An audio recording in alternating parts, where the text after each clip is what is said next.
Hello and welcome to Hasidus for All again. Thank you for joining me.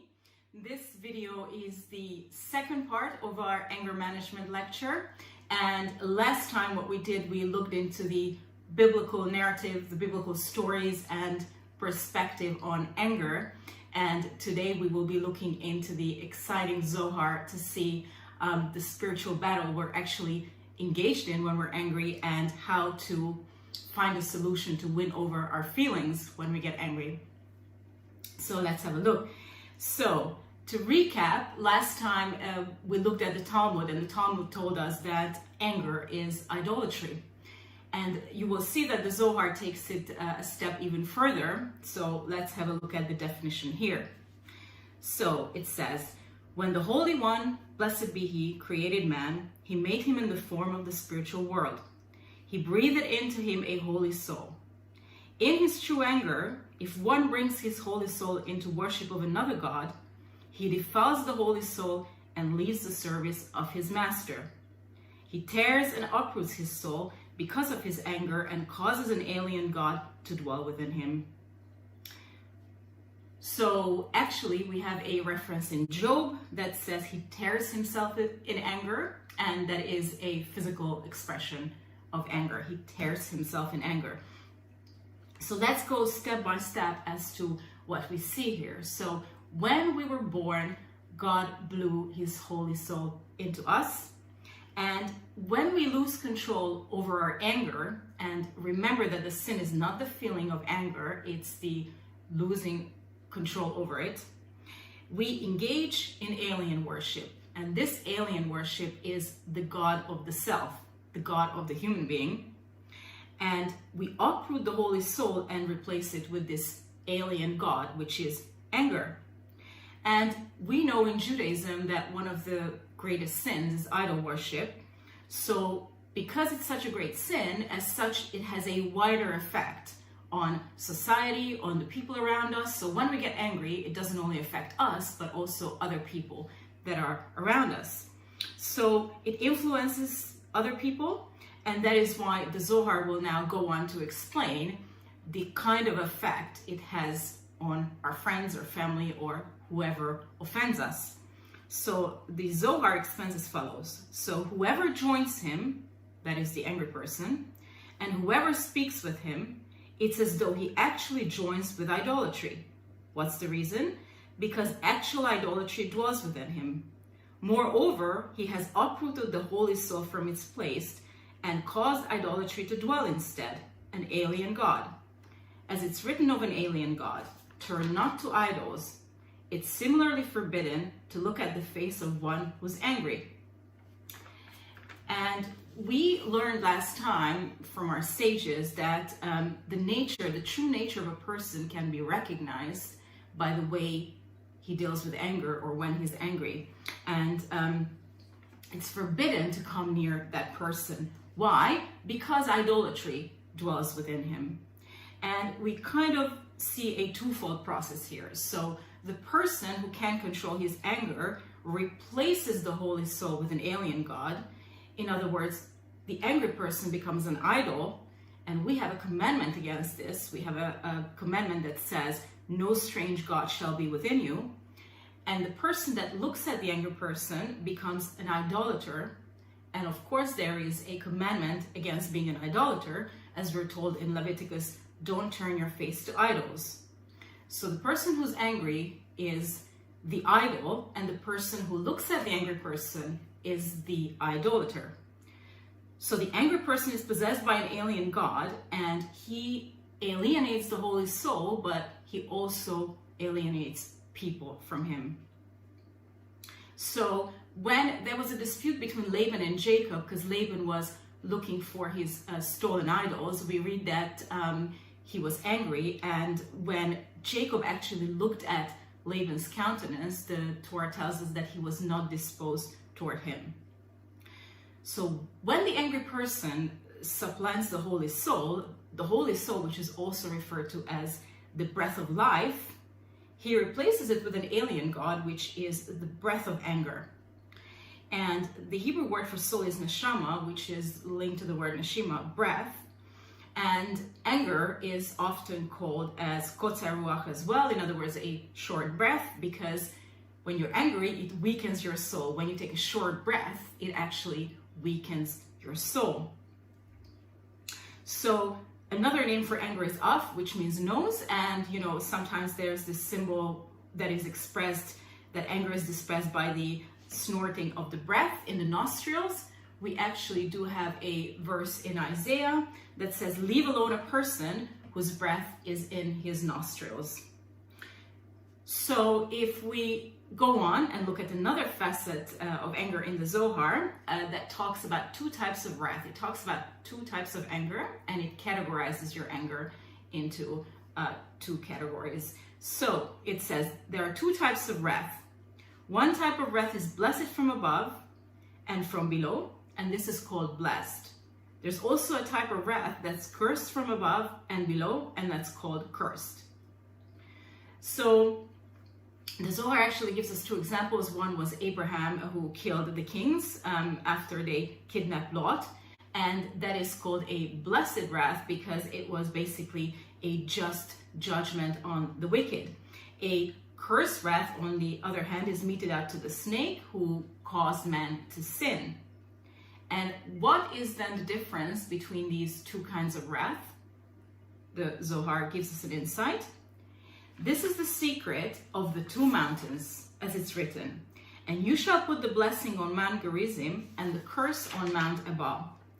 This is in order to become aware of these two levels, one in holiness and the other is not. So also one of these mountains is called cursed and the one is called blessed. So what story is the Zohar referring to here? If you read in Joshua, when he assembled the Israelites on the slopes of Mount Ebal, there was a commandment given by Moses to read aloud the commandments of Hashem, and half of the people stood basically facing Mount Gerizim across the valley, and the other half stood facing Mount Ebal. And as per the commandments of Moses, they were to announce blessings from Mount Gerizim and curses from Mount Ebal. Now, obviously, as always in the Torah, the blessings were linked to heeding God's commandments, and the curses were linked to disobeying God's commandments. So this mountain, Gerizim, has the same Hebrew root as Gezerah, which means a decree handed down by a court. In other words, this is a righteous anger, a righteous judgment that stems from God's divine wisdom. So it's linked to God's wisdom. The name of the other mountain, which is Mount Ebal, stems from the root ev, which means it's concealed. The word concealed is given because here the wrathful actions are done with no clear connection to any higher purpose or to any higher wisdom. And this type of wrath or anger is also called violence, rooted in anger. It's a cursed wrath because it's evil. Its source is emotion that overpowers the intellect. So we learned previously that we're told that the mind should always rule over the heart. That is to say that our intellect should always be first above our emotions. And the anger below is cursed because it's without the intellectual faculties of the brain. And these three sephirot, Chokhmah, Bina, Da'at, so wisdom, understanding, and knowledge, these are the intellectual faculties. And when the anger is disconnected from the intellectual faculties of the brain, it is basically cursed. This wrath is cursed because it's basically from the wrong side, and the other wrath is blessed because it's rooted in wisdom. So when our anger is from the wrong side, we could actually view it like, there's a disassociation between our emotions and our intellect. And what we then need to do is reconnect these emotions with our intellect. So the feeling of anger has to be reconnected with wisdom, knowledge, and understanding, and it has to be taken to submission to them.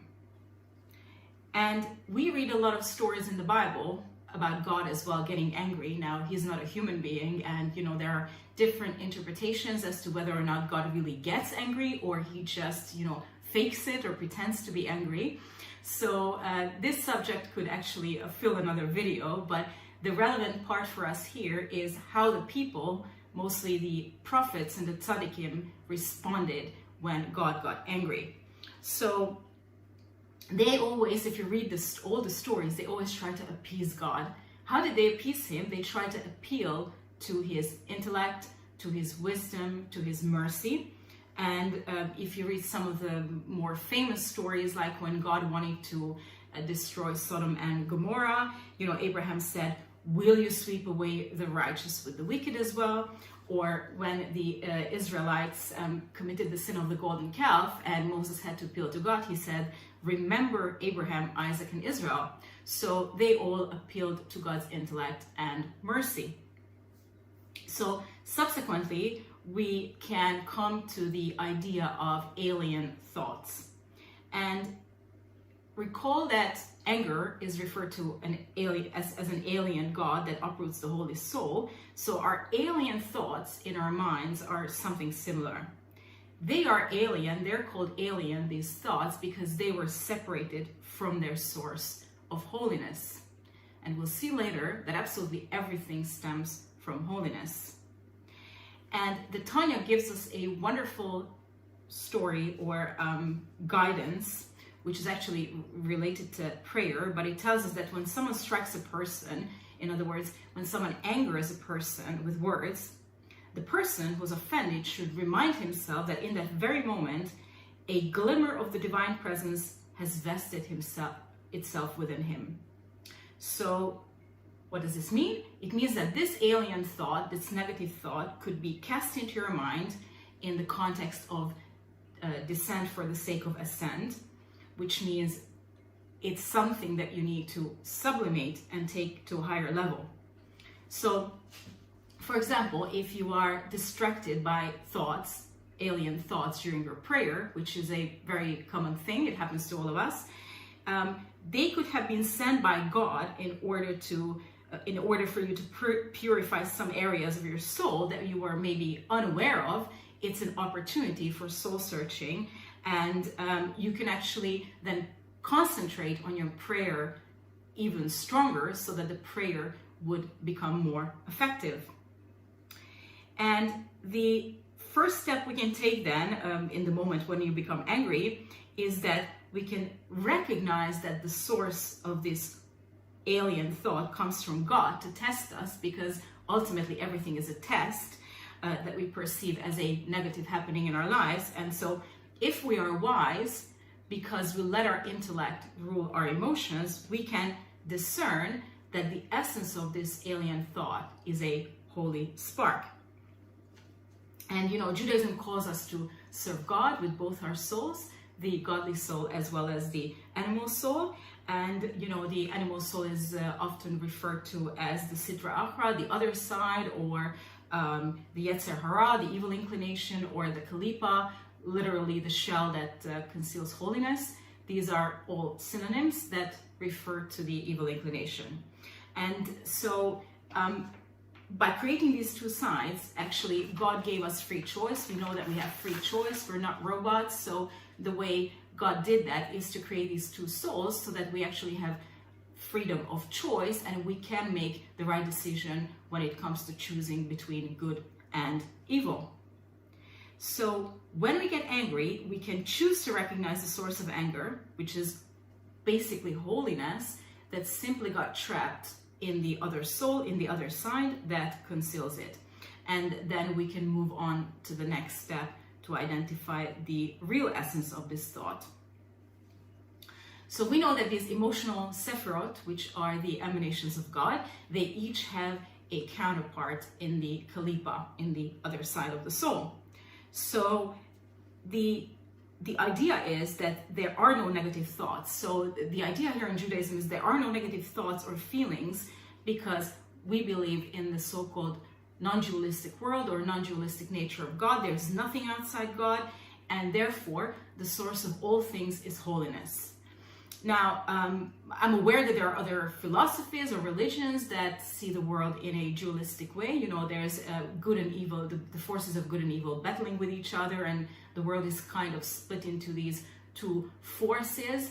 And, you know, I myself try to go down that route, and I can tell you that it's very exhausting if you view the world in that way, because it consumes a lot of energy. So if you view the world this way, first of all, what you're going to have to do when the so-called or perceived negative thought comes into your mind, or a negative feeling, you're going to have to battle it, you're going to have to attack it, remove it, banish it, and then you're going to have to put more energy into rebuilding a positive thought and replace this negative thought with a positive thought. And here in Judaism, the idea is that, you know, we combine these two steps into one. So rather than, you know, banishing the negative thought and battling it, and then replacing it with a positive one, we do a one-step process, which is we harness the energies of this so-called negative thought, we relink it to the source of holiness, and we transform it. So we take the very same energy and we transform it into something positive. So why do we perceive things as negative then, right? It's just a perception. What's negative about it? Well, as far as the Sephirot are concerned, from that point of view, a negative feeling or thought is really just an imbalance or an excess of a positive feeling. So, for example, Hesed, which is love or loving kindness or delight, when it is trapped in the other side, it's called lust. So in the godly soul, it's love, and in the animal soul is lust. So what we see here then, that the root of holy and unholy love is exactly the same. So then, for example, when you get tempted by lust, you can recognize the holy spark, which is love, and overcome it by bringing it to its ultimate source, and its ultimate source is the love of God. So when you're overwhelmed by the feeling of lust, you can tell yourself, well, lust is limited, but God's love is unlimited. Carnal or physical love is pleasurable, so how much more pleasurable God's love is. So by the same token, the feeling of anger is the extension of the Sephirot of Gevura, which is discipline or judgment. And in the holiness of the godly soul, you know, it means discipline, judgment, justice, might, strength. But when it's trapped in the other side, it means anger and idol worship. So if you remember what we said about anger being blessed and cursed, when is anger blessed? When we take the word Gevura, discipline, or actually justice, when is it blessed? Well, it's blessed when justice is measured fairly and it's connected to God, and curse when it's concealed and disconnected from God's wisdom. So, you know, there is always an element of balance here, because the Sephirot were created in such a way that they balance one another. And, you know, for example, Hesed, love, is balanced by Gevura, restraint, and or discipline. And discipline has the power to put limits on our feelings. And it's a very good thing, because discipline is a channel through which we can channel our energies or our love. And so, for example, just as love can be boundless in a kind of unhealthy way, so can discipline and judgment. So when discipline and judgment are boundless, they become anger.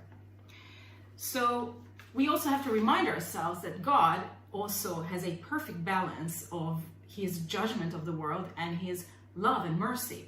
So God keeps it in a perfect balance, and if we often say that if his judgment would a little bit overpower his mercy, the world wouldn't be able to stand. So the perfect love and the perfect discipline come together in a sort of middle of the road approach, and they are perfectly balanced by the Sephirah of Tiferet, which is compassion. So the perfect balance between love and discipline is compassion, and we mentioned that the perfect embodiment of compassion is the biblical figure of Joseph.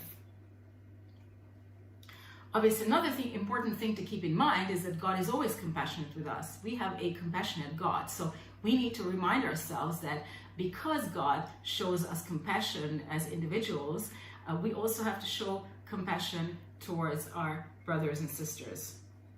So that is obviously mostly in times when someone offends you. So we talked about discipline being used as a channel. So now we can identify our anger as a passion that simply hasn't been channeled properly. So anger becomes a moment of opportunity and choice. Now, lastly, we're prone to wonder why this personal battle is so necessary. We often ask, why couldn't have God created a perfect world where there's no struggle, only pleasure? And there's a very good explanation to that. So we have just read what the Zohar says about a person who can't control his anger. And now I'd like to read to you what the Zohar says about a person who gets angry, but who actually manages to overcome his anger and keep control over his passions.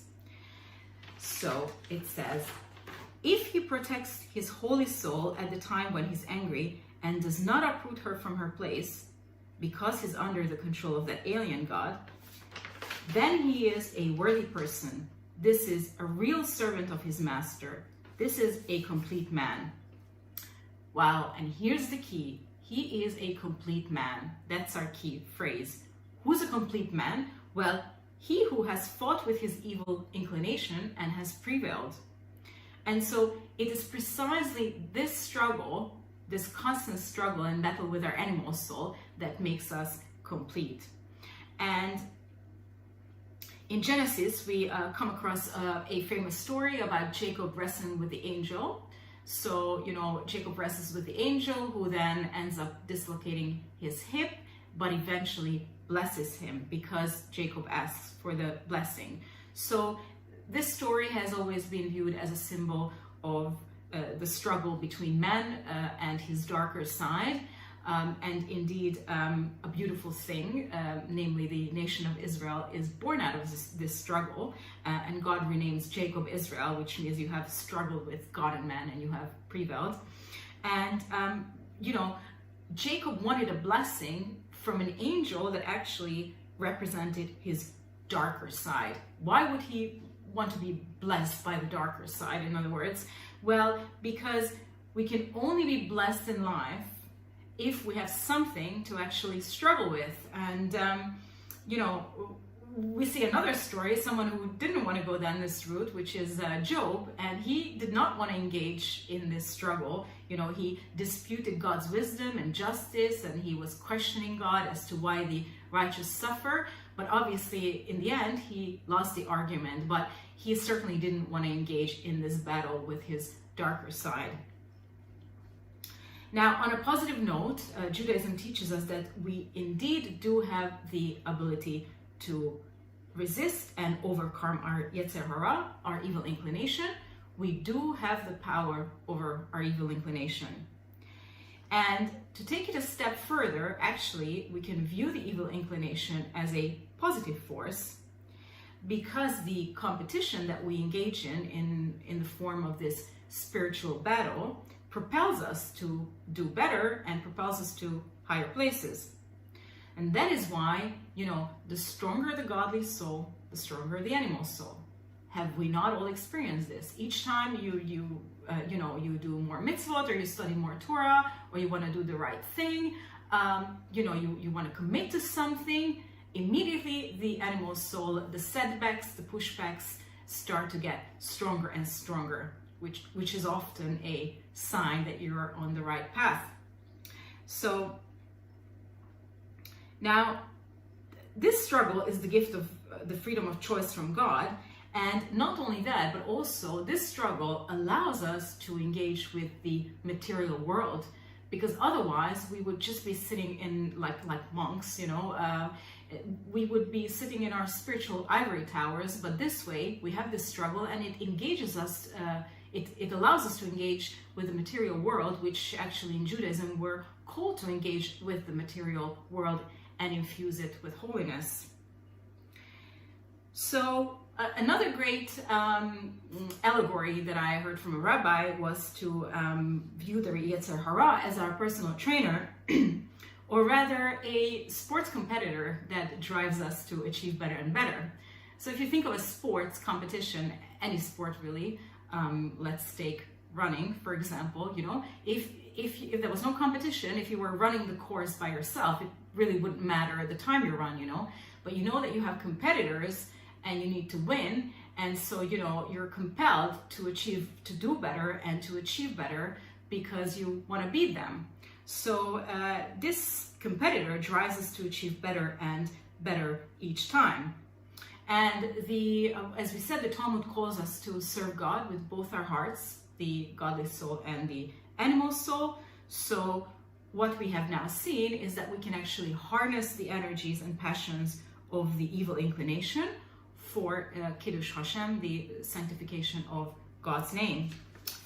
So in conclusion, I'd like to summarize this in a few steps, what we've seen from the Zohar as to how to control our anger. So let's see. So number one, remember that at all times the Holy Soul dwells within you and you don't want to supplant it. I don't know of any religious person who wants to supplant the Holy Soul. Number two, identify what type of anger you have. Is it the righteous anger that seeks the benefit of others, or it's the selfish type of anger that leads to violence? Number three, in the moment of anger, recognize the holy spark that fell down from heaven. So we said that, you know, everything stems from holiness, and anger can be a moment of opportunity and choice. Number four, associate the root of your feeling with the positive essence, that is the holy spark, or godliness. Number five, redirect these energies and transform your feelings for the service of Hashem. So you don't get angry, it's a very energetic feeling, so why don't you go out and do something nice for someone else, or study the Torah and use that energy for something constructive. Number six, remind yourself that the personal battle is a test that will propel you to reach higher places, and there is a reward waiting at the end. Now, we're all trained in overcoming. It's like a muscle. The more we train, the easier it becomes. So, you know, as far as the reward is concerned, that is, you know, God gives it to each and every one of us in a different way. But I believe there is one common reward we all get, which is we become very trained in overcoming the evil inclination. So the more trained we are, the more times we overcome it, the easier it gets to overcome it. Number seven, call to mind that as Hashem is compassionate with you, so you should be compassionate with the one who offends you. So that was the end of today's lecture. Thank you for joining me. Hope to see you on my next video. And I also very much hope that this was helpful and you will be able to manage your anger in the future much better. It's a learning curve. It's a process. So be patient with yourself, and you will see that it will actually be very fruitful in the end. Thank you.